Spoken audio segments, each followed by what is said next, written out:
नमस्कार साथियों, मैं रमेश सिंह चंदेल एडवोकेट।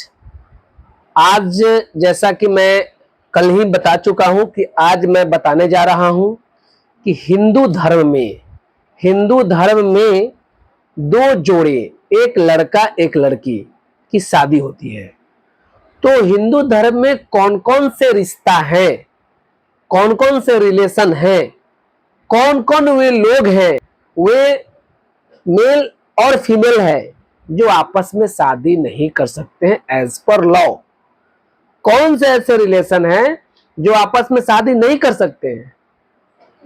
अब आपका क्वेश्चन होगा कि किए हैं, बहुत सारे लोग किए हैं, करके रखे हैं। हो सकता है किए हैं, कोई विरोध करने वाला नहीं है, कोई उनके शादी को शून्य डिक्लेयर्ड करने के लिए केस फाइल करने वाला नहीं है, कोई उस शादी को समाप्त करने के लिए फैमिली कोर्ट में जाने वाला नहीं है। तो किए हैं। लेकिन अगर लॉ की बात करें, हिंदू विवाह अधिनियम 1955 की बात करें, अगर हिंदू विवाह अधिनियम 1955 की धारा 5 की बात करें, तो हिंदू धर्म में बहुत सारे ऐसे रिलेशन हैं जो खूबसूरती है। यही तो एक हिंदू धर्म की खूबसूरती है, जो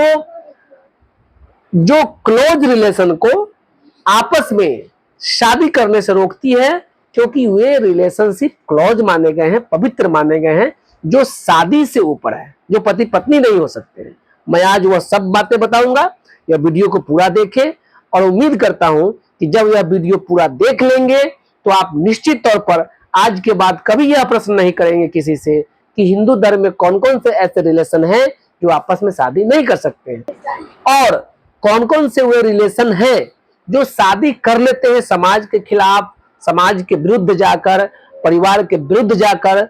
तो उसके शादी को शून्य डिक्लेयर्ड किया जा सकता है, उसके शादी को समाप्त किया जा सकता है परिवार न्यायालय के द्वारा। तो इस वीडियो को पूरा देखें। अब सबसे पहले मैं आप लोगों के जानकारी के लिए एक बनाया हूं खुद से हिंदू विवाह अधिनियम 1955। हिंदू विवाह अधिनियम 1955 जो हिंदू विवाह से संबंधित है, हिंदू पति पत्नी दाम्पत्य, हिंदू दंपति के अधिकारों से संबंधित है।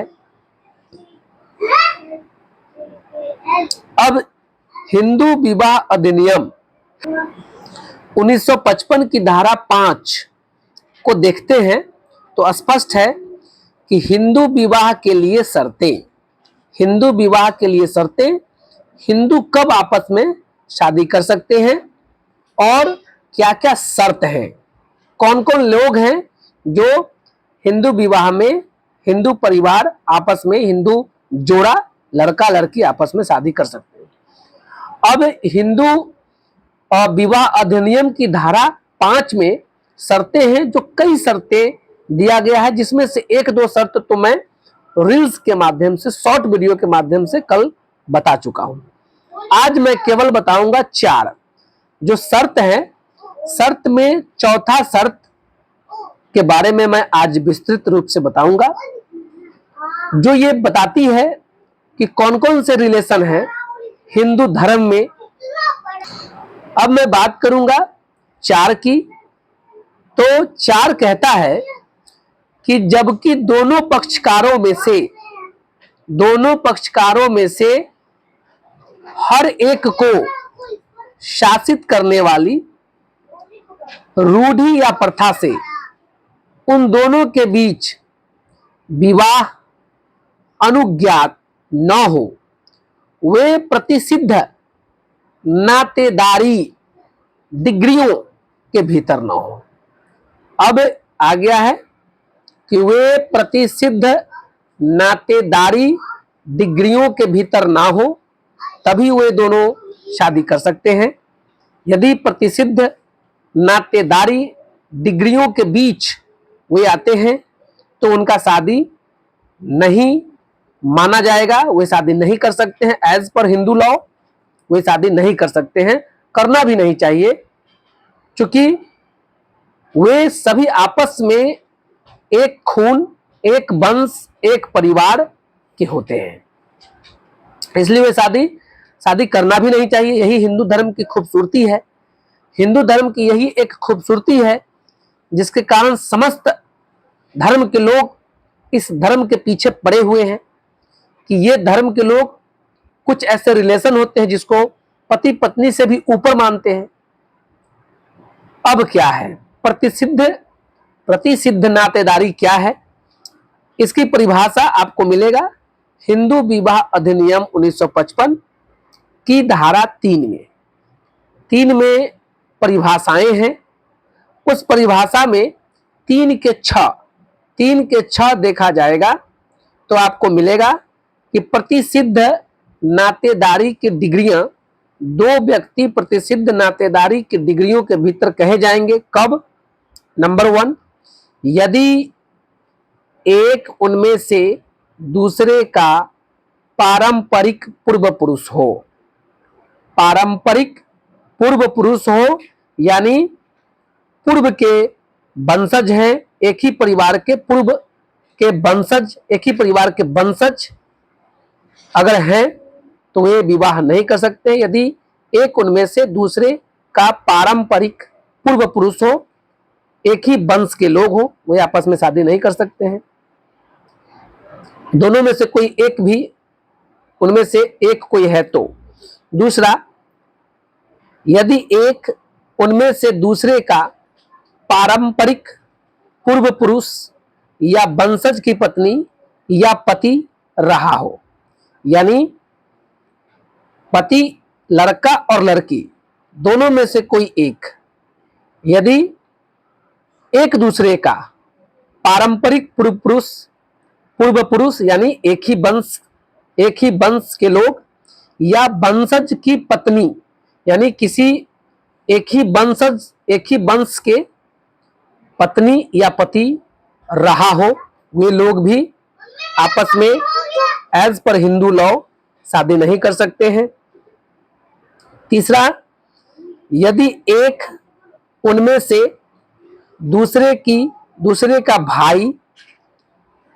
भाई की या पिता अथवा माता के भाई की या पितामह अथवा पितामही के भाई की या मातामह अथवा मातामही के भाई की पत्नी रही हो।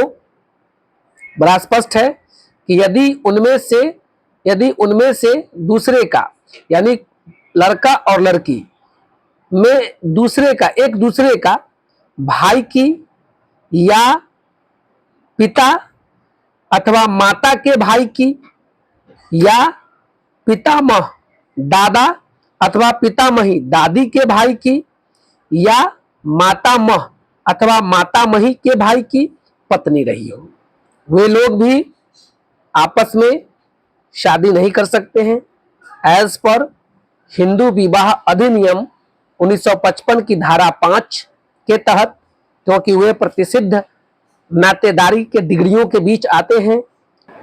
और सबसे अंत में जो है वो आप लोगों को देखना चाहिए, सुनना चाहिए, समझना चाहिए कि हिंदू धर्म में कौन लोग हैं जो आपस में शादी नहीं कर सकते हैं, कौन वे जोड़े हैं जो आपस में शादी नहीं कर सकते हैं। ये बड़ा इंपॉर्टेंट लाइन है, प्रतिसिद्ध नातेदारी का इंपॉर्टेंट ये कॉलम है 4। यदि वे भाई और बहन, ताया चाचा और भतीजी, मामा और भांजी, फूफी और भतीजा, मौसी और भांजा या भाई बहन के अपत्य माने पुत्र, भाई के अपत्य अथवा बहन के अपत्य हो। बड़ा स्पष्ट है, सुस्पष्ट है कि ये लोग आपस में शादी नहीं कर सकते एज पर हिंदू लॉ।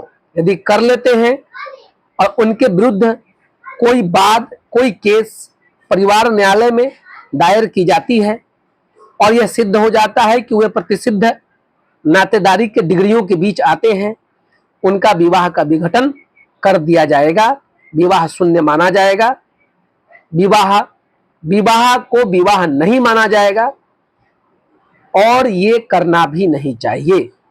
ये सारे रिलेशन जो प्रतिसिद्ध नातेदारी के डिग्रियों के बीच आते हैं वे सभी बहुत ही पवित्र, बहुत ही सुंदर और मर्यादित नातेदारी है, रिश्तेदारी है, जो कि पति पत्नी के, जिसको पति पत्नी के सीमित रिलेशन में नहीं लाया जा सकता है।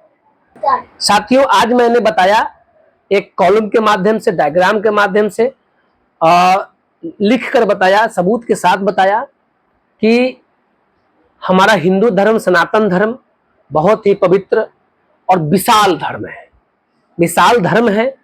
इस धर्म में रहना ही अपने आप में एक तपस्या है और ये सब खूबसूरती है। कुछ ऐसे रिश्तेदारी है हम लोगों का जो पति पत्नी के रिश्तेदारी से ऊपर है, बहुत ऊपर है, बहुत ऊपर है, जो दिल से दिल का जुड़ाव होता है, एक मर्यादित रिश्ता है जिसको हमारा धर्म भी बाध करता है, धर्म भी बांध देता है, हमारा संस्कार भी रोकता है कि कुछ ऐसे रिलेशन है जिसको हम पत्नी जैसे रूप में नहीं देख सकते। और कानून की मैं बात करूं तो कानून भी उसको बाध करता है, बांध देता है। मैं उम्मीद करता हूं यह वीडियो आपको अच्छा लगा होगा। बड़ी मेहनत करके और सिंपल साधारण वीडियो मैं आप लोगों के सामने बनाता हूं। आप इसको अगर थोड़ा सा भी इस वीडियो से आपको कुछ सीखने के लिए मिला होगा, इसको लाइक भी कर देंगे, कमेंट भी कर देंगे। अगर कुछ कमी रह गई होगी तो कमेंट भी कर देंगे। और कुछ और पूछना है तो मेरे कमेंट बॉक्स में जरूर लिख दीजिए, ताकि उस पर भी मैं वीडियो बनाऊं। और एक लोग भी हमारा इस वीडियो को, अगर इस वीडियो के माध्यम से एक लोगों को भी ज्ञान में विस्तार होता है तो मैं अपना इस वीडियो को सफल मानूंगा। धन्यवाद।